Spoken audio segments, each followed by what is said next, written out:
À 3 jours du Black Friday sur Internet, des promos à gogo, des bons plans alléchants. Mais attention, vous passez peut-être commande sur un site miroir. Un faux site Internet qui copie trait pour trait celui d'une grande enseigne ou d'une marque connue.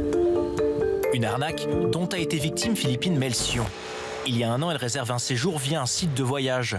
Sauf que ce site est une copie, elle n'y voit que du feu et verse la somme demandée, 2000 €. Copier-coller. Il y avait les mentions légales, il y avait le siège social du site, enfin il y avait tout. Ça me paraissait vrai. Une escroquerie de plus en plus répandue. Le nombre de ces faux sites a bondi de 250% entre septembre et octobre dernier. Et les entreprises aussi en font les frais.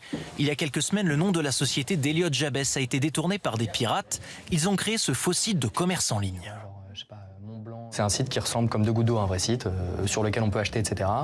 Et où il y a des images et des promotions très fortes. Donc là, on peut voir moins 84%, moins 78%, etc. L'entrepreneur a porté plainte et souhaite aujourd'hui alerter sur l'ampleur du phénomène. Car aujourd'hui, avec l'intelligence artificielle, il est possible de créer un faux site en quelques secondes.